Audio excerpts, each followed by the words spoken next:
नमस्कार। चलिए आज श्री कृष्ण की बाल लीला की एक बहुत ही प्यारी और प्रेरणा देने वाली कहानी में चलते हैं। ये कहानी सिर्फ माखन चुराने की नहीं है, बल्कि इसका मतलब उससे कहीं ज्यादा गहरा है। तो आइए शुरू करते हैं। देखिए, ये सिर्फ एक कहानी नहीं है, बल्कि एक ऐसा प्रसंग है जिसमें बहुत गहरा अर्थ छिपा हुआ है। ये हमें सीधे उस दिव्य माहौल में ले जाती है जहां भगवान की लीलाएं सबके मन को मोह लेती थीं, सबके दिलों को छू लेती थीं। तो बात है गोकुल की। जब श्री कृष्ण छोटे थे, तभी से उनके दिव्य खेल मतलब उनकी शरारतें हर किसी को बस अपनी ओर खींच लेती थीं। उनकी हर एक अदा, हर एक बात निराली थी। सोचिए, माँ यशोदा घर के कामों में लगी हैं और इधर क्या हो रहा है? नन्हे कान्हा और उनकी पूरी टोली, उनके दोस्त अपने खास मिशन पर निकल पड़ते थे और उनका लक्ष्य एक ही होता था, घरों में रखा हुआ स्वादिष्ट माखन। अब कान्हा की इन शरारतों से पूरा गोकुल परेशान तो था, पर ये वो वाली परेशानी नहीं थी। ये तो प्यार भरी परेशानी थी। गोपियां अक्सर माँ यशोदा के पास शिकायतें लेकर पहुंच जाती थीं। तो गोपियां आकर क्या कहती थीं? मैया, तुम्हारा कान्हा बड़ा नटखट है, हमारे घर में जरा भी माखन नहीं छोड़ता। लेकिन जरा सोचिए, उनकी बातों में गुस्सा कहाँ था? नहीं, सिर्फ और सिर्फ कान्हा के लिए ढेर सारा स्नेह झलकता था।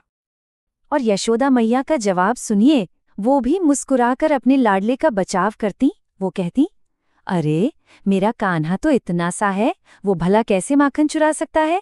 उनका दिल अपने बेटे के लिए बस प्यार से भरा था।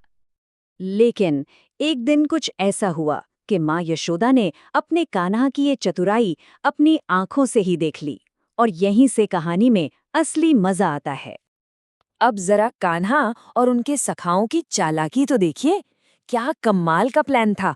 उन्होंने लकड़ी के टुकड़े लिए, ऊखल लिया, सब जोड़ जाड़कर एक सीढ़ी जैसी बना ली। फिर एक के ऊपर एक चढ़कर पहुंच गए ऊपर लटकी मटकी तक। और जैसे ही हाथ माखन तक पहुंचा, सबके चेहरे खुशी से खेल उठे। और सबसे अच्छी बात क्या थी पता है?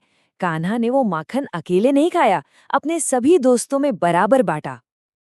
अब ये सब देखकर माँ यशोदा को गुस्सा आएगा? नहीं, बिल्कुल नहीं। उन्हें इतना प्यार आया कि वो दौड़ कर गईं और अपने लाल को गोद में उठा लिया। उन्होंने उसे डांटा नहीं, बल्कि प्यार से कहा, अरे मेरे माखन चोर, तू ही तो मेरा वो कान्हा है जिसका नाम सारी दुनिया लेती है।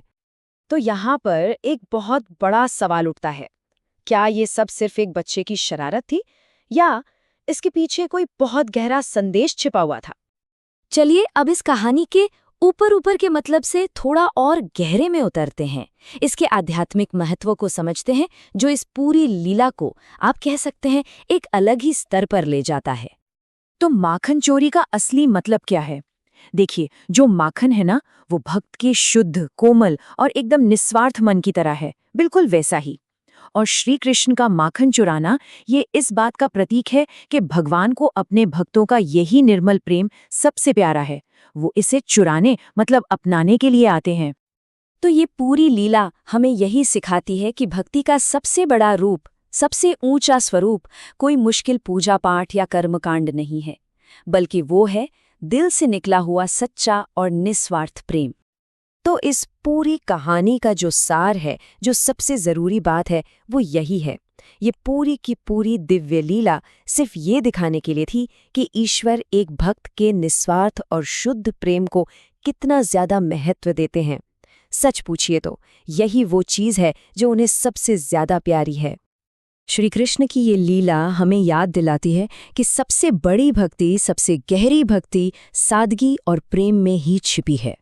यह हजारों साल पुराना ज्ञान आज भी उतना ही सच है, और ये हमें सोचने पर मजबूर करता है कि आज की इस भागदौड़ भरी जिंदगी में उस माखन जैसे निर्मल और निस्वार्थ प्रेम का रूप कैसा हो सकता है। क्या है वो?